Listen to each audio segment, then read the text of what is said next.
Hey guys, what's going on? The topic of this video is we're going to be discussing fighter pay in the UFC and comparing it to Bellator low-key. And we're just going to be talking about fighter pay, what they get paid, is it a good thing, is it a bad thing, is it an issue, what they can improve on, what personally I would change, and just my whole feelings about it because, I just been reading a couple articles and I've been having just some discussions with the fellas and I just felt like there's something I need to touch on. But before I get into that, if you're new to the channel and if you have not already done so, could you please subscribe to the channel and put on the push notifications and just like the video. Once again, please subscribe to the channel. I would appreciate it a lot. It'd help me out a lot just to push new content, just motivate me to make new content. So subscribe, like the video, share the video with with your homeboys in your group chats or whatever, because I want to hear everyone's opinion on fighter pay because as y'all know, I'm an aspiring fighter. And it's just something that I think is really important in the future, especially for upcoming fighters, especially if, the sport is going to grow and we really want to be pushed in the right direction. So once again, like, share, subscribe, share the video with as many people as you can. And I want to hear everyone's opinion. Thank you. Guys, just to kickstart the video, I'm going to go ahead and say that I'm really not a fan of the UFC and their fighter pay scheme and how they're basically doing everything. And the reason why I'm talking about the UFC right now is because obviously they're the biggest MMA promotion in the world. You could argue that the one championship, but really when we're talking about people getting paid and we're just talking about the real sports audience, we're more so talking about America, not to offend anybody, but that's really what we're talking about here. World famous athletes and everything like that. And obviously Bellator is second to the UFC, but the UFC is so magnitudes ahead. Granted, you could argue that's from the Disney promotion, the ESPN promotion, the Reebok, which I'm getting to just in a little bit.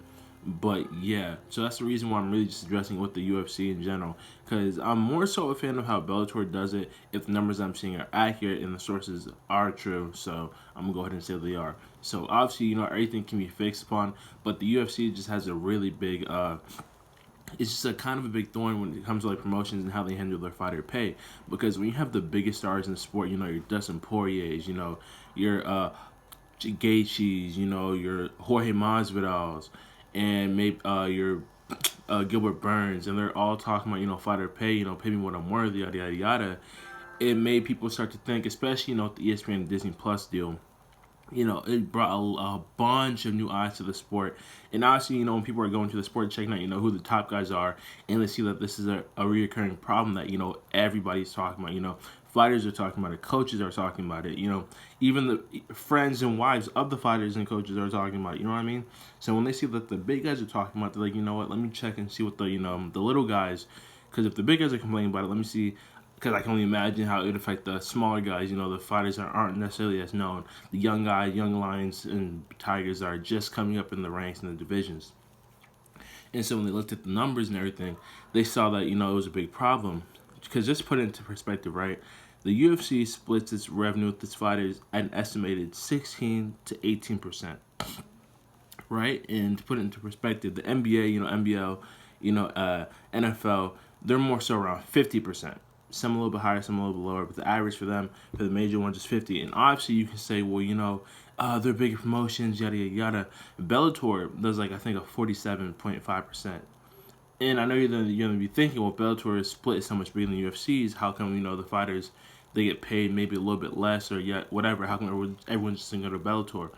Well, that's due to the fact that the UFC has been around for a lot longer than Bellator, and they sort of monopolize the fight scene, especially with their ESPN deal, especially with their Disney Plus deal, because ESPN, they're basically, the head honcho, the main king of the sports world. And so with their exclusive UFC deal, they're only showing the UFC, that's all they're showing. So when people think basketball, even though to put in perspective, I say UFC is NBA and, the European leagues would be Bellator, it's more so the little European leagues might be like Bellator per se. You have to really be into fighting to know what Bellator is. Whereas the average sport fan may be like, I sort of heard UFC, Conor McGregor could be whatever.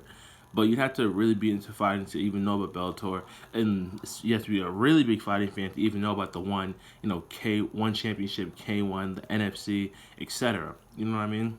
So it's really just, you'd have to be into it to really get it. And so that's what the thing is, especially with something like fighting, it's such a tight-knit community because of how the sport is, That's why I feel like it's especially important to address it now and address it with the biggest promotion.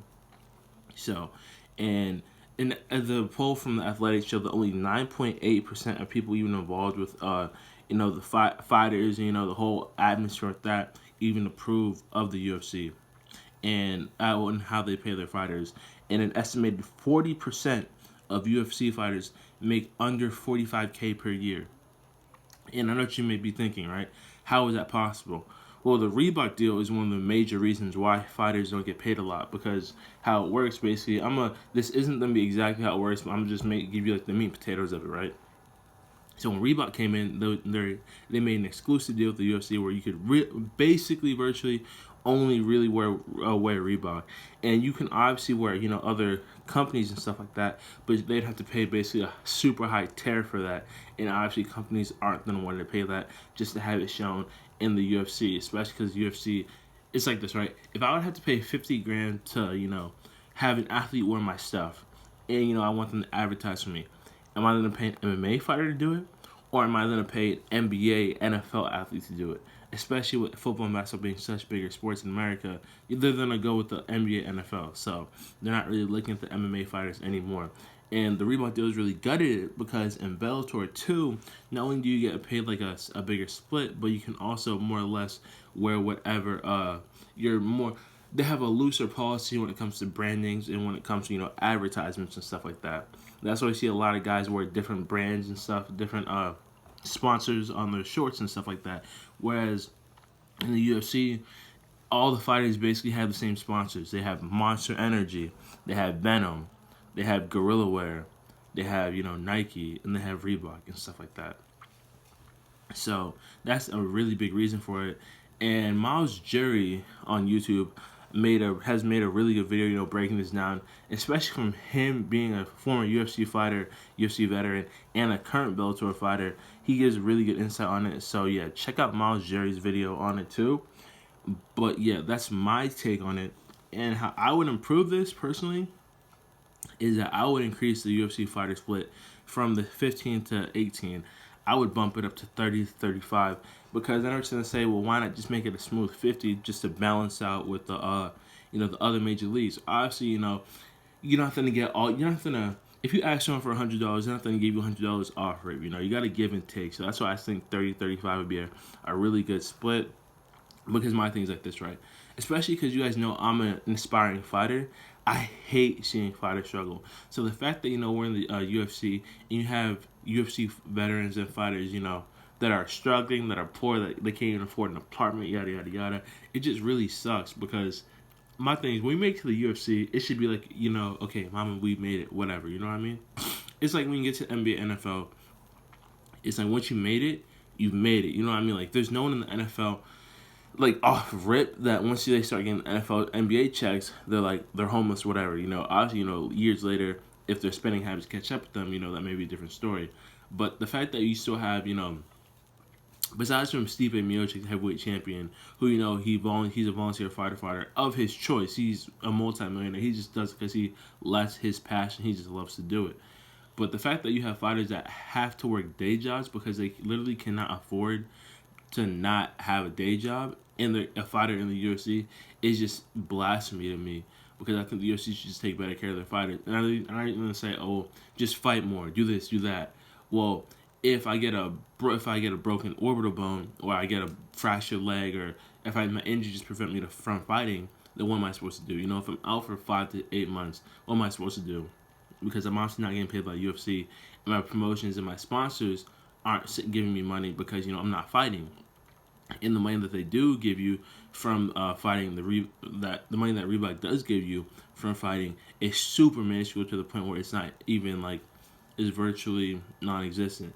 And I think the Reebok deal might have been replaced with Venom, but it's more or less the same exact deal. You know what I mean? So it makes no sense. So what I would do is that I would either bring up the fighter split to 30-35, and sure, you can keep your trash ass Reebok and Venom deal. Or what I would do is that I would raise it from 16-18% to 25-30%, and then allow athletes to wear their own sponsors and wear different types of sponsors, so they can get a bag. You know what I mean? Yeah, that's another thing too. That's a whole. This is gonna be a whole other like. I can link to a whole other video with this, but the reason why you see a lot of the divisions now starting to shallow up is because when people look at to get paid fighting, they look to boxing. Like you have average, like the average boxer, even the ones that aren't super famous, they're still making 100,000, 80,000, like low millions or whatever. You know what I mean? And they're good. Like you can live off that. Your family can eat off that for days. Just scoop. You're living the life. You know what I mean? Like red, blue, and gold, all that. Like you're doing it big. But as a UFC fighter, you're making like what? Like you can struggle to make like 50, 30K when you first start. Obviously you're Conor McGregor, Jorge Masvidal's, Khabib's, and Justin Gaethje's, Dustin Poirier's, Francis, the champions and stuff like that. Those are gonna be those are exceptions to it because obviously once you get the champion belts, or in Jorge Masvidal's case the BMF belts, you get access to pay-per-view buy you get access to pay-per-view buy money, and you get percentages from pay-per-view buy, so it's different. So they're getting a big bag. But off of that, I think that the average fighter should be able to just live off of the money they get from the UFC, and that they should just be able to be like, what, I'm good. Like I think every UFC fighter should be making like six figures. Honestly, like they're the premier promotion of MMA. Like once you make to the UFC, you should be good. Like you should be good. You should be Gucci. Like you should be able to be like, I can dedicate myself, and I have dedicated myself to the sport. And I think you should be rewarded for that. And the UFC is making more than enough money to do that. Dana White by himself, I think, gets paid like what, $50 million a year or some craziness like that. Imagine if you split that up with the rest of the fighters. And this is just talking about like, I'm mainly just talking about like male fighters, like, and okay, before I start like a gender war or whatever, we know that men get paid more than females in sports, especially in fighting. Like look at the difference between the WNBA and the NBA. You know what I mean? So I can only imagine what the female fighters, how they're struggling and stuff like that. I'm pretty sure I saw something about Joanna Jacek beforehand. She was saying that she had a day job like a couple of years ago, and even now she's saying that she's not going to sign a new deal with the UFC unless she gets paid, because they're not paying her worth. And this is one of the goats. Like you could argue Joanna is top 5 female athletes of all time, like top 5 MMA athletes of all time. Behind obviously Amanda Nunes, and I think Wade Lee's gonna be in the conversation, but that's a whole different story. But like yeah, like fighters should definitely be compensated. Allow them to have their sponsorships and split the revenue. Split higher. Like it makes no sense that fighters should be struggling. It makes no sense that fighters should be like, well, hey guys, do this. Like they should be posting a freaking Monster Energy or Bang Energy every day just to get their little bit of pesos or whatever. Like that just makes no sense. And honestly, I think that like I'm not mad at the UFC really only allowing to be like champion and belt holders, people who have previously held belts and stuff like that, to get pay-per-view splits like that. But I also think that if you have like legends of the sports, your your Diaz brothers, your who else somebody, Dustin Poirier, he's already been the champion. You have your Ngannou's. Was Ngannou the interim champ? I can't remember. I think he might have been the interim champ. So maybe your Oliveira overseas, and who else? Your was Gustafsson an interim champ? I can't remember. But you have your name holders, like people whose their name holds weight in the division. Like Jorge Masvidal before he even got a belt. You know what I mean? Like look at it like that. Like your Kobe Covington, he was interim champ, but just you have these dogs and these legends in the UFC who haven't had a belt, and they're still not really making ends meet like they'd want to, because they obviously aren't making enough money. So put respect on the fighters' names, bro. Like that's really all I'm asking. Like give them some of the pay-per-view splits. Like come on, like once we start paying these fighters more, we're gonna have a huge pool of talent to choose from, because boxing is a dying sport. So once people see that they can actually get paid, they're gonna want to come in, and this can fix the biggest problem right now with the heavyweight and light heavyweight divisions. Why? What's the biggest problem with the heavyweight division? All the guys are old. The average age in the heavyweight division is like 32, 35. Light heavyweight division, the average age is like what, 30 or some shit like that. Like come on, like once we start paying these guys more, just for anything, once you start paying people more people are gonna want to do it. You have a bigger talent pool to choose from, and in the end, everybody wins because the sport blows up. Everybody's getting paid, everybody's happy, and the sport is just succeeding. So that's really what I think could fix the problem, and these are really my opinions on it. So I want you guys to comment down below what you think of the UFC and their fighter pay scheme. What do you think about it? How would you change it? Am I right? Am I right? Am I crazy? Do you agree with what I'm saying? Or am I too harsh? And do you like what the UFC currently has right now? Let me know in the comments down below. And if you haven't already done so, please subscribe and comment and share. Once again, subscribe to the channel. It helps me out a lot. I'm an aspiring fighter and a fighter reporter, and I really love if y'all were to show some love, share the video around in group chats and stuff that you may be in. And yeah, I'll catch you on the next one, fellas.